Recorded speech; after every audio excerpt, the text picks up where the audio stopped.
व्यावसायिक उपक्रम के परिवर्तन की प्रक्रिया के बारे में अपन अध्ययन कर रहे हैं। इसके पहले अपन ने 3 चरणों का या 3 कदमों का अध्ययन कर चुके हैं। चौथा कदम या चौथा चरण है व्यवसायिक योजना का निर्माण करना, फॉर्मुलेटिंग बिजनेस प्लान।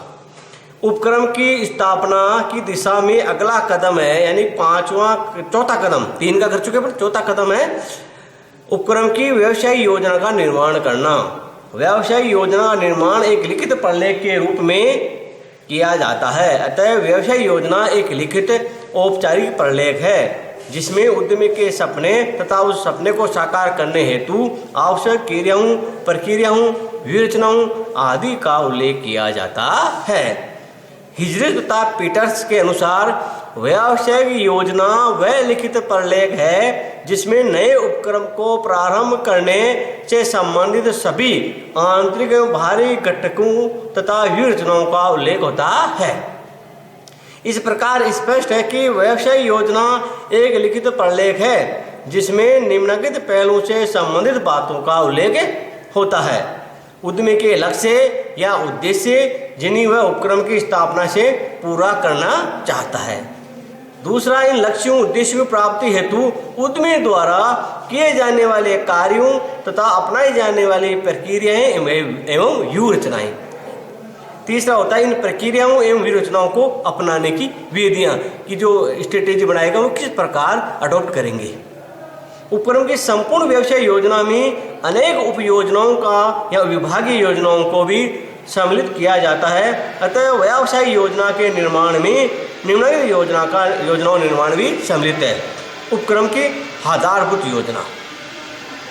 उपक्रम की संपूर्ण योजना में सर्वप्रथम उपक्रम की आधारभूत योजना का समावेश किया जाता है।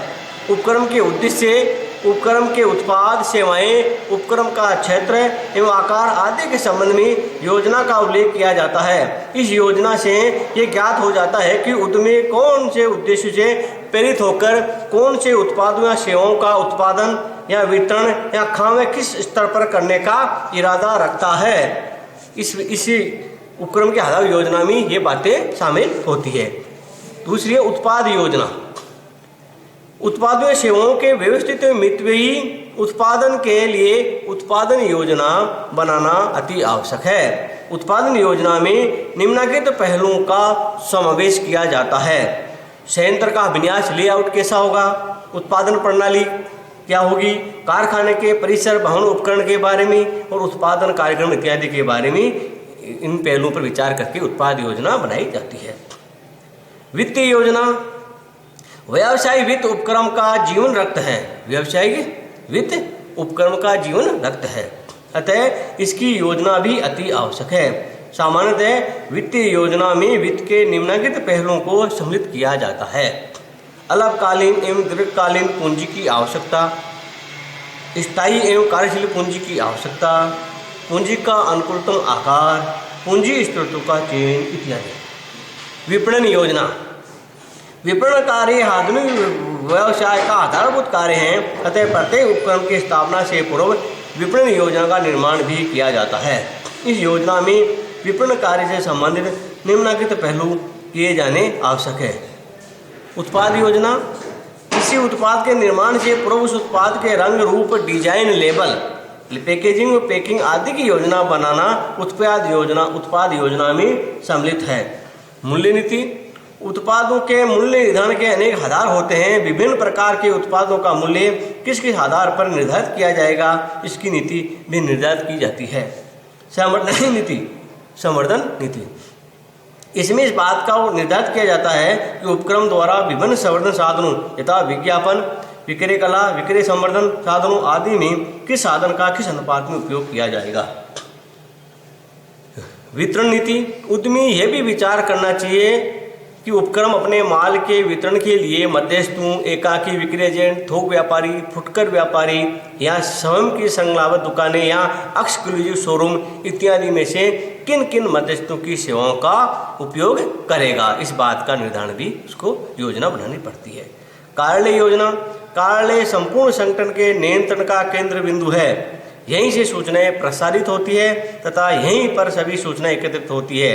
इन सूचनाओं के संकलन एवं प्रसारण में कार्यालय को अनेक कार्य करने पड़ते हैं, जैसे सूचनाएं एकत्र करना, उनका सारणीन करना, क्रमबद्ध करना, तुलना करना, अभिलेखन बनाना इत्यादि। इस हेतु अनेक कार्यालय उपकरणों computer, telephone, fax, pager, typewriter, duplicating photostat machine आदि की आवश्यकता पड़ती है।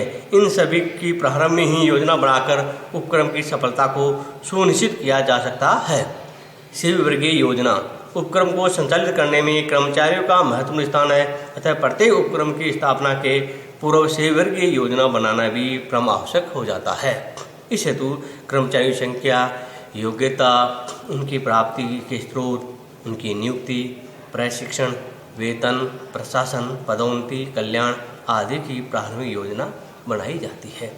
व्यवसाय योजना सामान्यतः एक निर्धारित प्रारूप में बनाई जाती है। इस योजना का प्रारूप का अध्ययन अपन उद्यम वित्त वाले वेंचर कैपिटल अध्याय में करेंगे।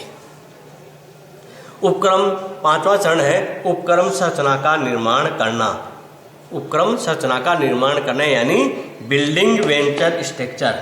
बिल्डिंग वेंचर स्ट्रक्चर पांचवा चरण है उपक्रम के परिवर्तन की प्रक्रिया का 5वां कदम या चरण है उपक्रम संरचना का निर्माण करना यानी बिल्डिंग वेंचर स्ट्रक्चर।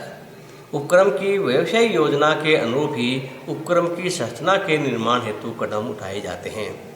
ऐसे कदमों में कुछ प्रमुख कदम अग्रानुसार है। पहला, औपचारिकताओं को पूरा करना। उपक्रम की संरचना के निर्माण के लिए प्राय निम्नलिखित औपचारिकताओं को पूरा करना पड़ता है। पंजीयन या समामेलन, एकाकी व्यापार तथा साझेदारी दोनों की ही स्थापना बिना किसी पंजीयन से की जा सकती है। यद्यपि साझेदार चाहे तो फर्म का पंजीयन करवा सकते हैं, किंतु प्रत्येक कंपनी का पंजीयन अनिवार्य है। इस हेतु कुछ प्रलेखों, सीमा नियम, अंतर नियम आदि को तैयार कर आवश्यक शुल्क के साथ कंपनी के रजिस्ट्रार के पास जमा कराना होता है। इसके अतिरिक्त दुकान एवं वाणिज्यिक संस्थान अधिनियम के अधीन भी सभी प्रारूपों वाले उपक्रमों का पंजीयन कुछ दशाओं में कराना अनिवार्य होता है। वाणिज्य कर विभाग में पंजीयन प्रत्येक व्यवसाय को केंद्रीय तथा वाणिज्य कर विभाग के अंतर्गत अपना पंजीयन करवा लेना चाहिए। और मध्यम तथा बड़े आकार के औद्योगिक उपक्रमों की स्थापना के लिए प्राय निम्नलिखित औपचारिकताएं भी पूरी करनी पड़ती है। औद्योगिक लाइसेंस, यदि प्रस्तावित औद्योगिक उपक्रम को उद्योग विकास एवं नियमन अधिनियम 1951 के अंतर्गत लाइसेंस प्राप्त करना आवश्यक है तो उसे ये लाइसेंस भी प्राप्त करना होगा। उद्योग निदेशालय में पंजीयन, औद्योगिक उपक्रम की स्थापना के निर्णय के बाद उपक्रम का पंजीयन संबंधित जिला उद्योग केंद्र उद्योग निदेशालय के अधीन अथवा संबंधित सुलभ उपक्रम विकास संस्थान के पास करवा लेना चाहिए। वैसे उपक्रम का पंजीयन करवाना अनिवार्य नहीं है, किंतु जिला उद्योग केंद्र अथवा सुलभ उपक्रम विकास संस्थान में पंजीयन करवा लेने से भविष्य में विभिन्न सुविधाएं एवं संसाधन आसानी से प्राप्त किए जा सकते हैं। सुलभ उपक्रम विकास अधिनियम 2006 में कहा गया है कि उपक्रमों को अपना पंजीयन कराने हेतु संबंधित जिला उद्योग केंद्र या सुलभ उपक्रम विकास संस्थान के कार्यालय में एक ज्ञापन पत्र प्रस्तुत करना पड़ता है। नगर पालिका से अनुमति प्राप्त करना। औद्योगिक उपक्रम जिस नगर पालिका क्षेत्र में स्थापित की जाने वाली है उस नगर पालिका से भी अनुमति प्राप्त करनी चाहिए।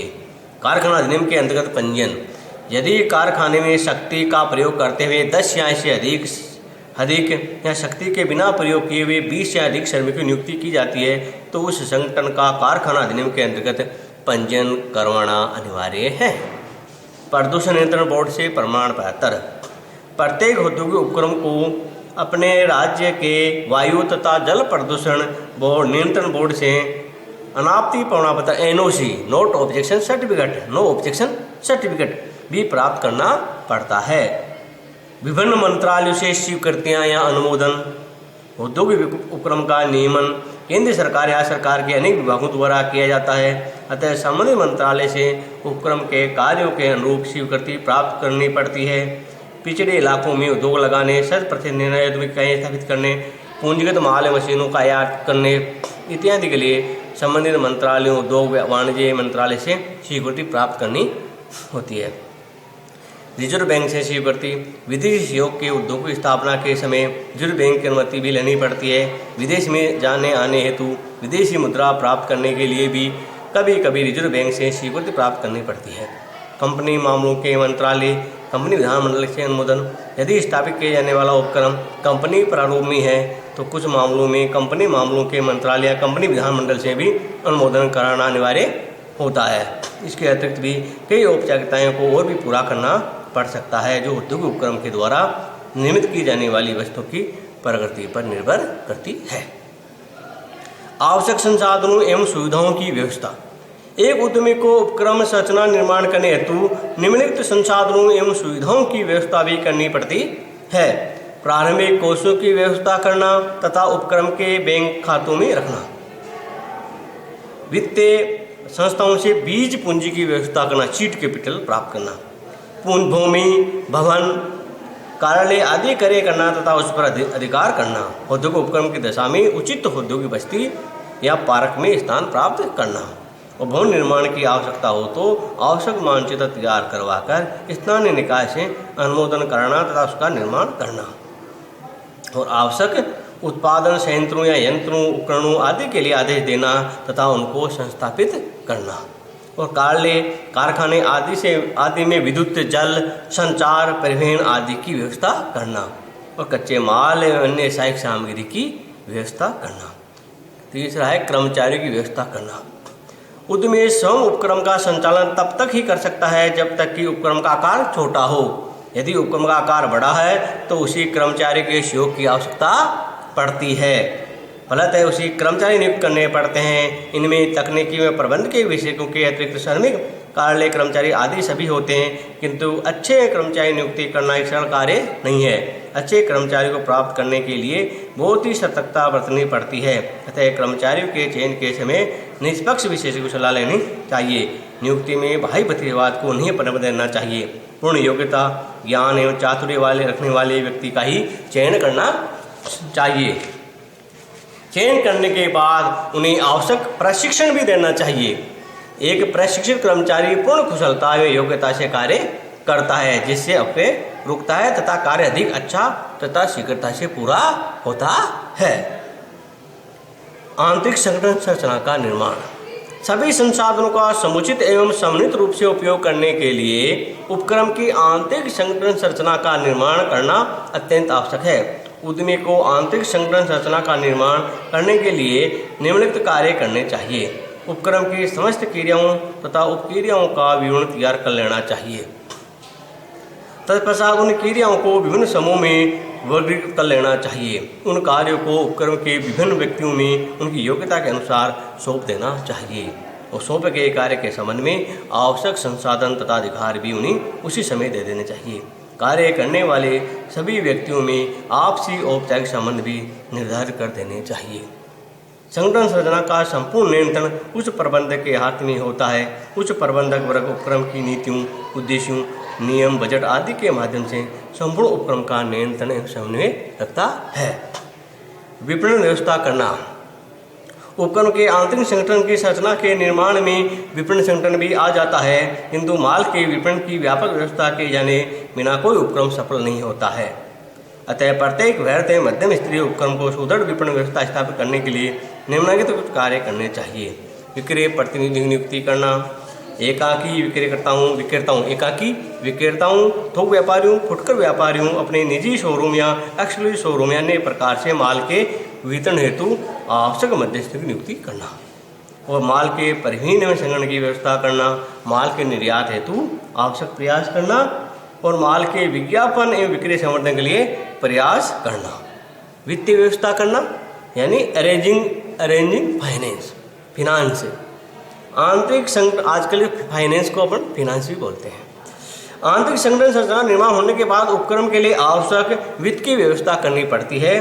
प्रारंभिक सुविधाओं एवं संसाधनों के लिए प्रारंभिक कोषों की व्यवस्था उद्यमी अपने निजी स्रोतों, स्वयं की बचतों, मित्रों, संबंधियों से ऋण तथा वित्तीय संस्थाओं से प्राप्त बीज पूंजी आदि से करता है, किंतु उपक्रम प्रारंभ करने के लिए स्थायी एवं कार्यशील दोनों ही प्रकार ही पर्याप्त पूंजी की आवश्यकता होते हैं। दोनों ही प्रकार की पर्याप्त पूंजी की आवश्यकता होती है। इस स्थिति में यदि उद्यमी के निजी स्रोत पर्याप्त नहीं है तो उन्हें संबंधियों, बैंकों, उद्यम पूंजीपतियों, वेंचर कैपिटलिस्ट है तथा वित्तीय संस्थाओं से ऋण लेना पड़ता है। यदि स्थापित किया गया संगठन कंपनी प्रारूप में है तो कंपनी के प्रवर्तक भी स्वयं अपने संबंधियों, मित्रों से समस्त पूंजी प्राप्त कर कंपनी की वित्तीय आवश्यकताओं की पूर्ति कर सकते हैं। इस हेतु कंपनी को अंश जारी करने होते हैं। इस स्थिति में अंश जारी करने में कम से कम 3 दिन पूर्व कंपनी को एक स्थानापन्न प्रविवरण तैयार करके रजिस्ट्रार को प्रस्तुत करना पड़ता है। यदि प्रवर्तक स्वयं या अपने संबंधियों से आवश्यक पूंजी प्राप्त करने में असमर्थ रहते हैं तो उन्हें जनता से धन प्राप्त करना पड़ता है। इस हेतु कंपनी को निर्धारित प्रारूप में प्रविवरण तैयार करना तथा उसका रजिस्ट्रार के पास पंजीयन कराना पड़ता है। इसके अतिरिक्त सेबी से उसकी जांच भी करानी पड़ती है। इस हेतु हबिकोपक, दलाल, बैंकर, निर्गमन रजिस्ट्रार आदि की नियुक्ति भी करनी पड़ती है। इसके बाद प्रविवरण जनता को जारी किया जाता है और जनता उसके आधार पर कंपनी के अंशों के क्रय के लिए आवेदन करती है। तब कंपनी निर्धारित प्रक्रिया के अनुसार अंशों का आवंटन करती है। आवंटित अंशों का स्कंद विनिमय केंद्रों में सूचन भी कराना पड़ता है। उद्यमी को वित्त व्यवस्था करते समय इस बात को अवश्य ध्यान रखना चाहिए कि उपक्रम की प्रारंभिक अवस्था में उसे स्वयं के ही धन या इसे ऋण का अधिक उपयोग करना चाहिए जिससे उपक्रम पर उसका अधिकाधिक नियंत्रण रह सके। बाद में उपक्रम के विस्तार के समय उपक्रम पर नियंत्रण के अधिकारों का विस्तार करना कठिन होता है। इस प्रकार अपने उपक्रम के प्रवर्तन की प्रक्रिया के 4थे और 5वें कदम का अध्ययन किया है। 6ठे कदम का अब कल अपन 7वें कदम का अध्ययन करेंगे।